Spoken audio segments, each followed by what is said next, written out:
Hello and welcome. I was going to say welcome back, but I guess this is the first episode, so this is very exciting. I am Charles Gibson of the Pursuit and Popcorn podcast I have started. That is mainly because I love talking about people's ambitious and interesting pursuits and just what people, gets people interested. And whether that be film, TV, or gaming, I know those are some of my core interests and things I like to pursue. And so, with that regard, we're talking about that as well as popcorn because I love popcorn.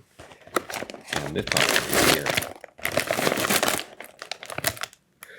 that is cinema. And without popcorn seasoning, I think you are doing yourself a disservice. So, let me pour some popcorn with some dill pickle seasoning, by the way. Dill pickle. Check this out. This is Canadian, by the way, so I smuggled this across the border for this very occasion. Look at that dill pickle. If you guys have never tried dill pickle on seasoned popcorn, you must try that. But today we are going to be looking at the time I interviewed Jackie Chan and the Lego Ninjago cast. And truly, this was an incredible experience. And honestly, probably changed the course of my life because after meeting those guys and meeting really my heroes in the film and television space like that, it really sparked this flame inside of me of just being ambitious and just realizing that it's possible, right? I mean, obviously Jackie Chan, Dave Franco, people like that, they've worked their entire lives in this medium, but when you see that it's done and you meet the people, you're like, if they can do this, maybe I can do this. Obviously, I'm not saying I could be the next Jackie Chan. I mean, I'm built like an uncooked spaghetti noodle, okay? Point is, these guys are some of the most kind and talented people I've ever met, and I had the privilege of meeting them when I was just 10 years old, 8 years ago. And it was a surreal experience, honestly. It was September 15th, on this day, was the day I interviewed and met Jackie Chan, Dave Franco, Olivia Munn, Justin Theroux, Abbi Jacobson, Fred Armisen, Zach Woods, and Kumail Nanjiani. And it really changed the course of my life after meeting them. And I say that in the most grateful and humble way possible, because they were so incredible and so kind, and this was 8 years ago, back in 2017, and I'll do a reaction here in a moment just to see how much has changed in a matter of 8 years, but truly it's a lot. It's a lot, and they even asked me a question, I believe, oh, do you want to act? Do you want to get into acting? And I mean, even then I was like, yeah, the fact that you can be in these things that are on the big screen called films and movies and TV, that was so interesting to me. And then as I've gotten older, I've realized that the process of acting is not only just as cool, but just as cathartic and incredible to dive into that and to perform. And so if you're thinking of acting, I would highly recommend getting involved in your high school plays, in whatever theatrical productions that are going on around you, and auditioning for as much as you can, whether that's on Actors Access or anything like that, because it is really an incredible thing to get into. And yeah, just love it for the art, right? Don't go into this kind of business, hoping for fame and hoping for fortune and stuff like that. It's you gotta go into it because you love it. And I think if you try the theater experience, you will grow and realize that you love it.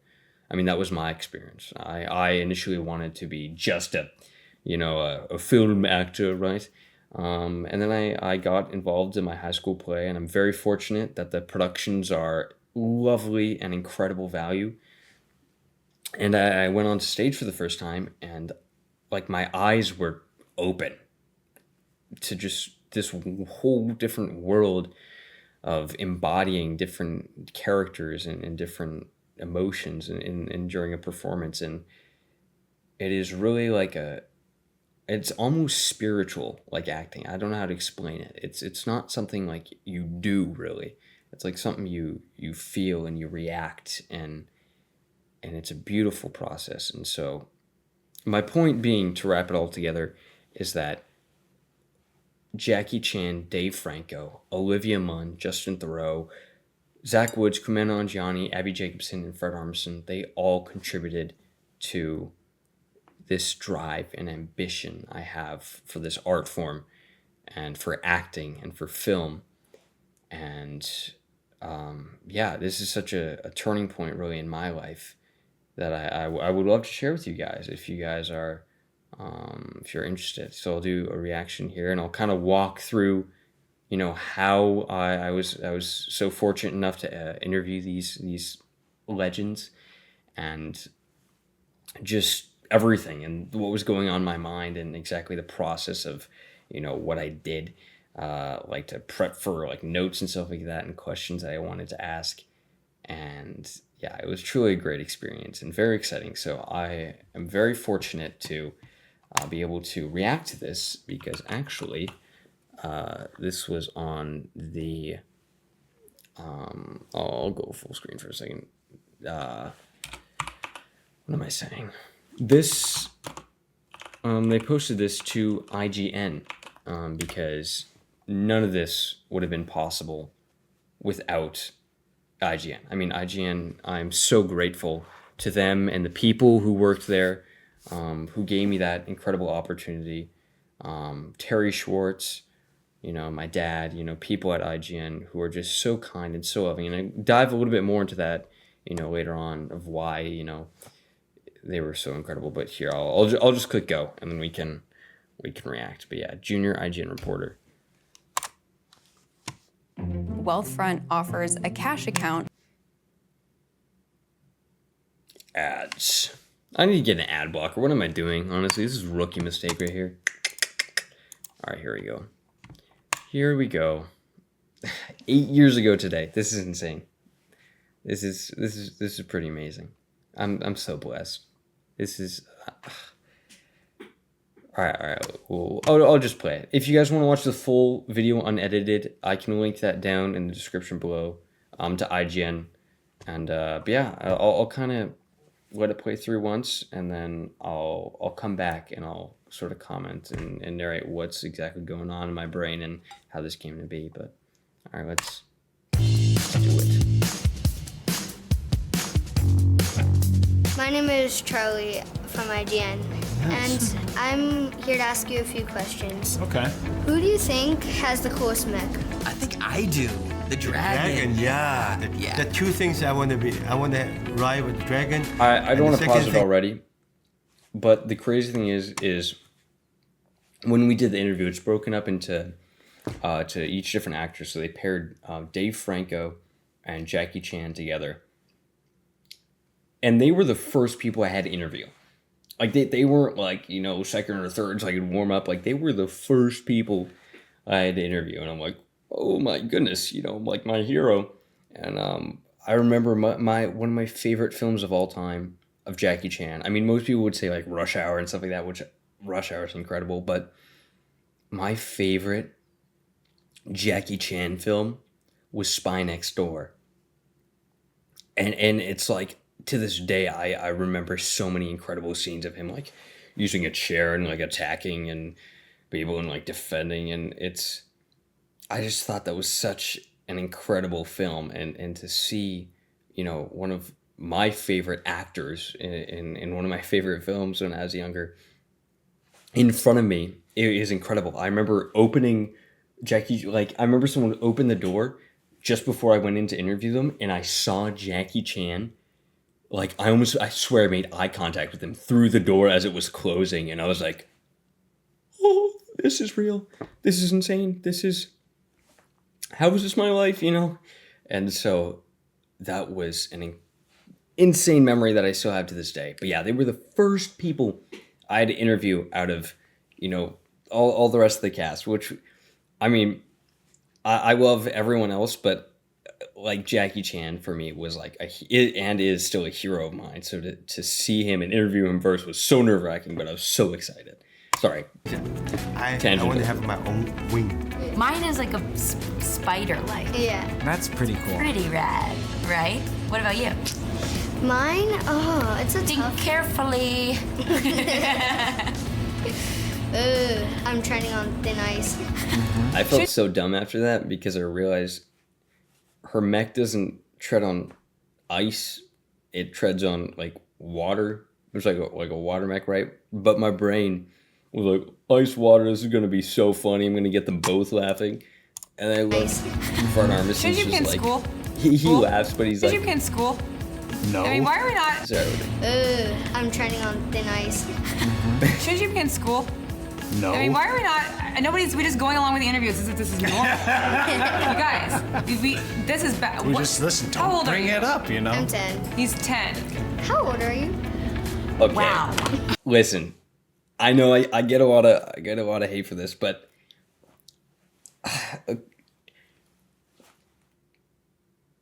I have no defense there. I'm not gonna lie. Like I was writing the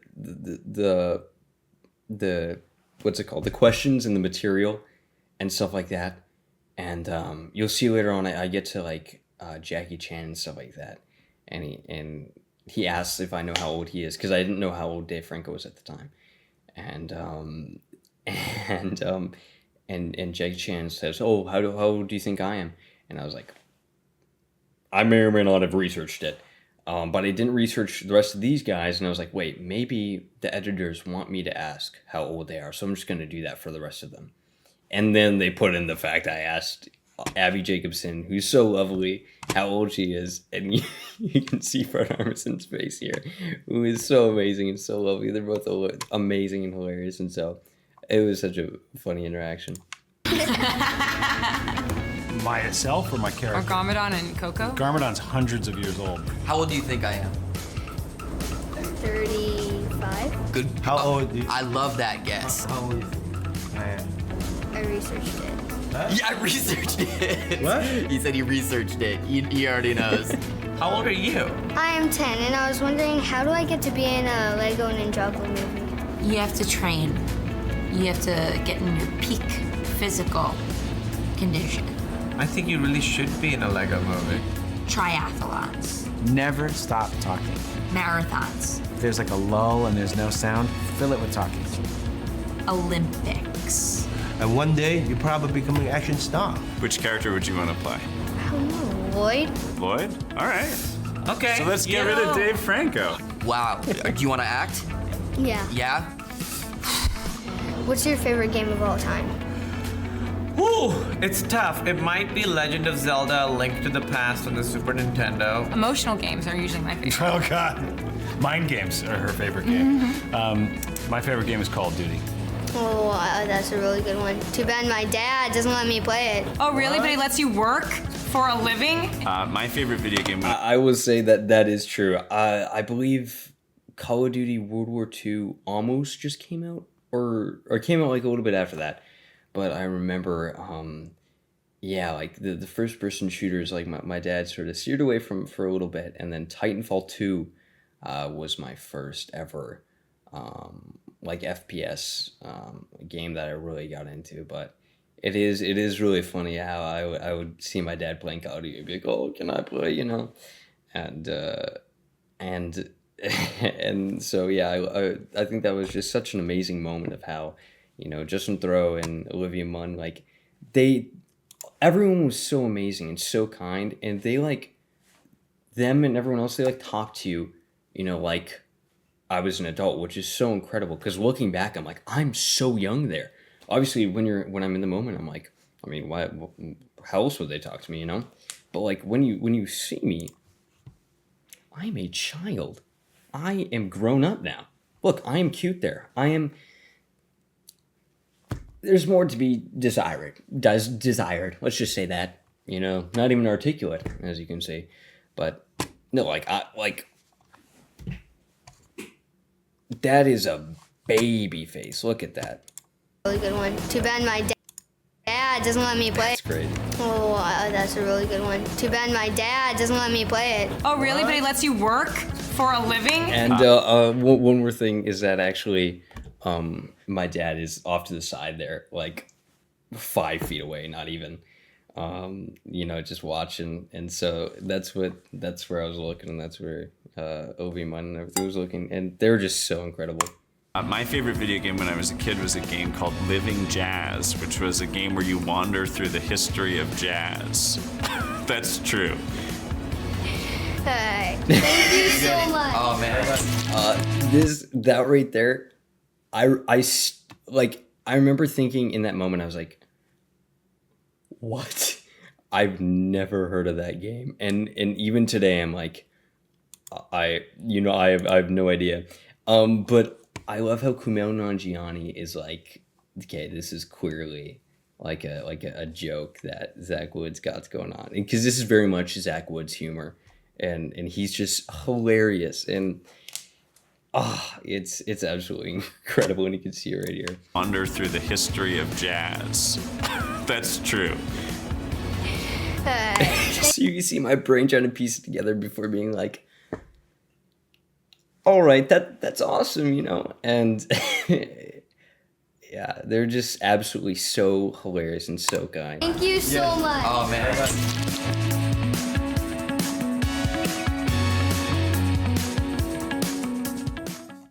Do you have a girlfriend?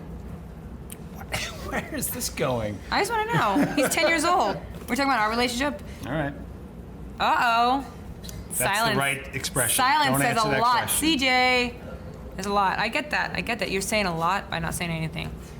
I work my dad works at IGN, and They make you work at IGN. They make you're a child. Oh my God! Stop giving him griff. I'm trying to save his little soul. He's upwardly You know what they mobile. do at IGN? Working, they're just pounding away on the keyboard. I've been there. Have you been to IGN? I have been there. I have been to And he's got IGN. a And you microphone. know it. Bobby, Jenny, It's accurate. Candace. So that right there, IGN. I mean, like this, it says like the outtake reel and stuff like that, and bloopers and stuff like that. But like if you know interviews, typically they will just give you a certain amount of time, and then that enough time is like for questions and for communicating back and forth, and after that time's up, they usually give you a warning, and then you're done, and then you're out of there. And so this is the blooper like outtake reel, but really this was kind of like the whole interview, just like back and forth banter between those two and then me as well, with like the funny bits of like this, and I can't overstate how grateful I am for Olivia Munn and Justin Theroux and everyone else there. Like they just treated like me like a respectful, adult interviewer, when the reality of it is that I really imagined, and I still was like a respectful interviewer, but I clearly was not an adult, and that's very evident. But I think it's just so cool that they were so kind and so just like excited to really do this, because it is pretty wild to be like, hey, here's a 10-year-old, he's gonna interview you, by the way, so they were absolutely so incredible. And right expression. Silence Don't says answer a that lot. question. CJ. There's a lot. I get that. You're saying a lot by not saying anything. and CJ, you probably gather, is that's my dad, and she actually has been to IGN a bunch, and really we do just pound away at the keyboard, like everyone does, which is pretty funny that she says that. But yeah, no, it was just such a surreal experience. It really feels like, I don't even know if it's like another life or like a dream. I mean, it is a dream that this happened, but it really feels like a dream, like you blink and it's 8 years later, and all of a sudden this little kid, with, I don't know if you can see here, Nanny McPhee teeth going on, that I'd be always concerned about in high school, and this little guy interviewed his heroes, you know, and it's just so cool to see, and I'm so honored and blessed. And I got my notepad here on this little iPad with all the questions I asked him and prep beforehand. But yeah, each and every one of them were so incredible and so kind. Jackie Chan and Dave Franco, absolutely incredible. It is so cool to see what they're still doing now.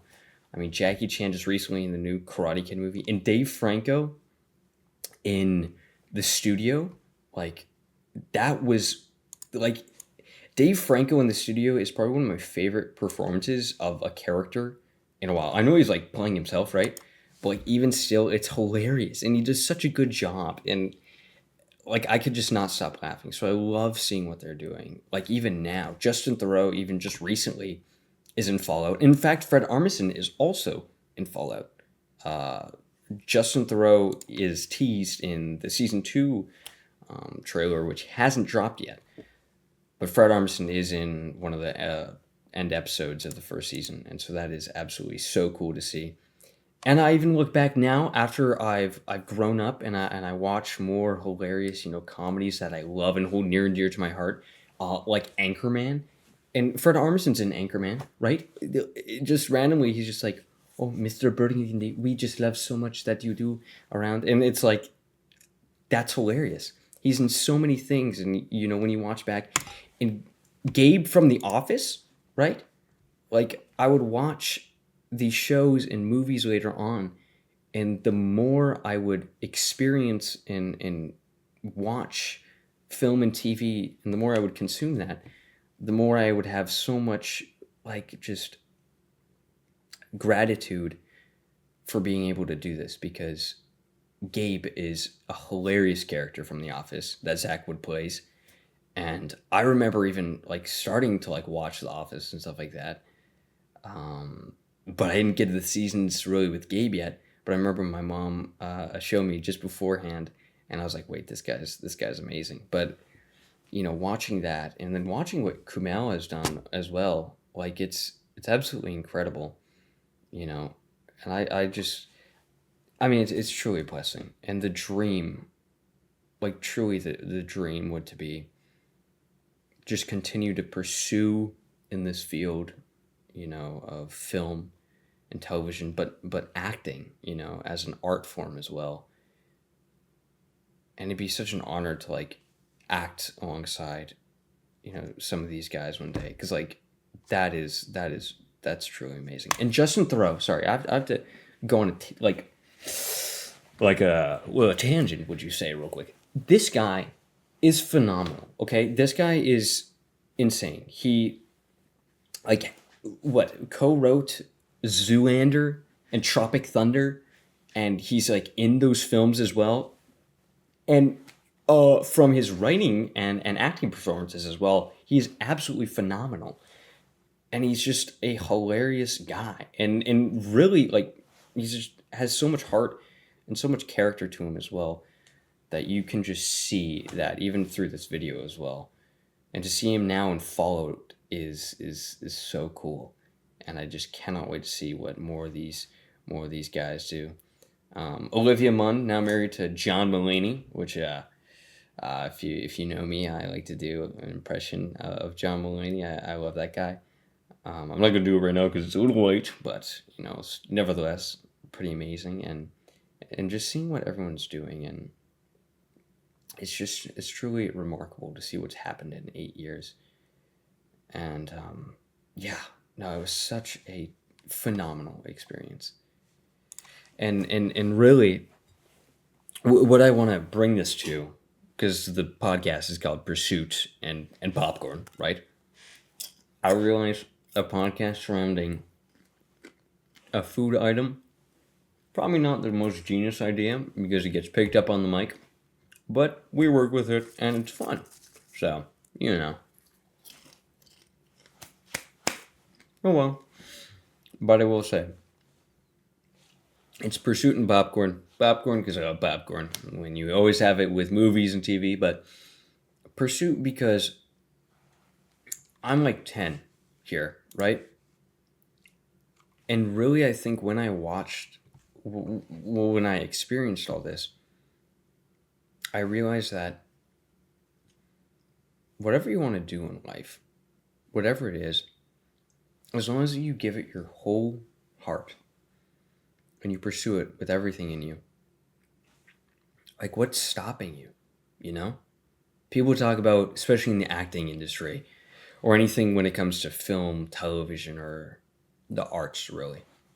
It's like, oh, do you have a backup plan? It's like, pff, I'm too focused on this plan to even think about a backup plan, you know? It's very interesting. For me personally, acting is what I want to do. Film is what I want to do. You know, TV is what I want to do. And so, like, a backup plan isn't, you know, it's not in, I don't know the expression even. It's just not in the realm of possibility, I feel. Because, I mean, sure, in the industry, you know, sometimes, most of the time, you cannot just live off acting and entertainment. And so you have to have another source of income to keep you going. And that is completely fine. But for someone to be like, oh, do you have a backup plan? What they mean is like, oh, is there a time where you're like, I'm giving up completely. I'm letting this go. I'm submitting to the fact that this is now just a pipe dream that never comes to fruition or never manifests itself in my life. And that, I feel personally, I mean, it's not for some people, but I feel for me that would be failure, right? Failure isn't, you know what, I'm going to submit for an audition and I don't get a call back, you know? That's life. That's not failure, right? If you keep doing that, you're not failing. You're succeeding. It's just taking a long while. So that's why in this regard, when you have something that you're passionate about, something that you get out of bed just thinking about all day, and something that you want to go to, at the end of the day, that's what you should keep pursuing. Right? And I know there's a difference between people who are like, you know, I love acting or I love making music, but the industry itself, or, you know, the idea of trying to make money from it is way too stressful for me. I can't live a life like that. And I'm like, that is completely reasonable. That is completely understandable. And I can empathize with that, really. And so, I can sympathize with it because I also can feel that way, you know what I'm saying? But ultimately, I find that when you find something that like makes you tick, you know, that you do it and you're like, this is what I want to do for the rest of my life, I feel that there's no reason to abandon that at all, right? So for me personally, I am all about pursuing and being ambitious and just art. And so when you see people, you know, the great success stories, it's not like, you know, I got lucky and then this just happened. I mean, typically it's like I worked hours upon hours upon hours and then somehow I made the luck, right? And that seems very true for many people. And obviously there's some like places where, you know, luck is heavily involved. I mean to grow and to become like an actor or well known in an industry like this, obviously luck is very much involved. But typically it's luck that you have to make on your own, you know? You don't just randomly get a call from Spielberg one day sitting on your couch, you know, it's like, hey, I want you in this next film. You're like, perfect, I'll take it. You know, it's usually like, you got to go out there and audition. You got to get rejected a billion times. You got to keep doing that. You got to go to theater. You know, you got to continue working on your craft. You got to go to acting school, you know. I mean acting school in the sense of like, you know, classes and stuff, not like necessarily go to school for acting. Because I also believe that like almost school in a sense when it comes to the art kind of just conforms you into a certain mind, right? In just one product oftentimes. So I would argue even school sometimes can be a detriment when it comes to the arts. But I would say acting classes and stuff like that, I don't think that would ever be a detriment because you can always be learning, you can always be improving on your craft. And when it comes to luck and just fortune, I will say completely this is a product of pure luck and pure fortune, because the way this came about actually was my dad was working at IGN in 2017, and he would bring us into the office every now and then, and the office is absolutely so cool. I mean, there is like pinball machines, massive statues, and arcade cabinets and stuff like that. And there's just so much to do and so much to see, and people have so many cool figurines on their desk and all that jazz. And I remember just loving going into my dad's office because it was just such a joy. I mean, I'd play Street Fighter V at the cabinet with a bunch of friends, and when I mean friends, I mean my dad's coworkers. When I say friends, but it's, yeah, there's just such great memories. And I remember I would go around, and I'm like this 10-year-old or 9-year-old at the time, like, hi, nice to meet you. I'm Charles Gibson. You know, I try to do that still today, but just less cute, you know, because I'm not 10 anymore. But I would be like, hi, nice to meet you. I'm Charles Gibson. And then they would be like, oh, well, nice to meet you as well. And they'd be kind of like surprised because what 9 or 10-year-old does that? But I was kind of weird. So, you know, I was like, whatever. But I just did that enough, you know, just completely didn't think anything of it, but just like, oh, you know, it's nice to meet these people because, you know, they seem so kind and wonderful. And then I did that. And when I did that to a lovely lady named Terry Schwartz, actually, who was working at IGN at the time. And she was like orchestrating and organizing, you know, some interviews and stuff like that. And she realized that the Lego Ninjago movie was coming out. And she's like, what would be very interesting is that we had a kid of that demographic for the movie interview the cast. And so, you know, she told my dad, she was like, hey, this is what, if I recall correctly, but she said something along the lines of probably like, hey, you know, your son is very well spoken for his age. He seems very kind. Like, would he be interested in you know, interviewing the cast of Lego Ninjago, like Jackie Chan and that stuff? And my dad asked me that, and I was like, yes, I would. Are you kidding? Jackie Chan? Of course I'd like to be, you know, I'd like to interview him. What? That's incredible. And then so they're like, yeah, you can fly out then to, you know, Legoland. And at Legoland, you'll be interviewing those people. And I was like, what? Are you serious? That's insane. And so we flew out to Legoland. We watched the premiere. And we were, I don't know if it was the exact, like, the premiere or whatever, but it was one of the premieres, at least for the interviewers. And, you know, I went home, I got all my questions together that I wanted to ask him. And then the next day happened, went in, it was like a blur and a blink. I met my heroes. And after that, like, it's never really been the same, because my mind is like, these people have done it, right? Whether it's Jackie Chan and he's an incredible actor and stuntman and really like the GOAT when it comes to action and everything. And then Dave Franco as well when it comes to the stuff now that he's doing, like producing and starring and stuff, and it's absolutely insane. And then Justin Theroux, you know, he would write and act in a bunch of things that I love today, like Zoolander and stuff. And so to see all this and meet the people was game-changing for me.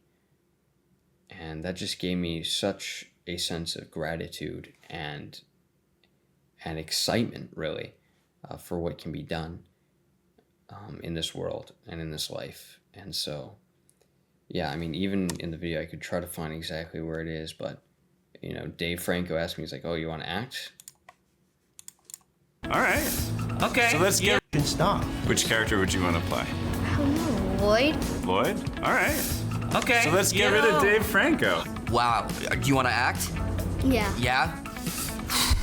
So it's like even that, like the ability that I was able to, like, even speak it out there, like, yeah, I want to act, you know, like, I think that is so interesting. I love seeing what you guys do, and that, you know, intrigues me. And I'm 10 there, you know? So to see that and to meet these incredible people, talented individuals, and truly kind and full of love was so incredible and so influential in my upbringing. And I've had a completely like different perspective on life after that. I know this sounds so like you know, but truly, like, I believe that if you want to do something in life, you should pursue that wholeheartedly with all your strength and with all your courage, and just continue at it. Because if you have a backup plan, I believe inevitably that backup plan will have to come into play. But if you don't have a backup plan, right, you have nothing to fall back on, and you will just continue to be ambitious and pursue the things that you want in this life, then they will be yours. If you're willing to speak it out and you're willing to pursue it, then it can be yours. And so, yeah, I just hope this inspired someone, and I'm going to be continuing these podcasts and continuing to build, hopefully, like a community of people who are passionate about anything, really. I mean, right now, my passions are, you know, mainly like acting, film, television, gaming, and whatnot. So that's what I'll probably be having a bunch of content around. But I'm looking forward to interviewing people in the future. So keep that in mind if you want to stay up to date. And just continuing to, just pursue. Be in pursuit of something. So if I could leave you guys with one thing, that is today, September 15th, 2025, it would be just pursue it. Whatever it is, whatever's on your mind right now that you feel like you should pursue, like pursue it. And really don't look back. You're given one life on this earth, right? Then after that, gone, right? So, I mean, I personally believe that, you know, there is a heaven. So maybe you get 2 lives, you know, you never know. But on this life, why not just pursue what makes you passionate, right? What brings you passion? Why not pursue it? With some popcorn on the way. So, thank you very much for watching. This has been Popcorn. No, I even got the name wrong. This has been Pursuit and Popcorn. I'm your host, Charles Gibson. And yeah, I look forward to seeing you guys later. Thank you all for watching. Have a great day, or evening, or night. I just saw that from The Truman Show. Goodbye.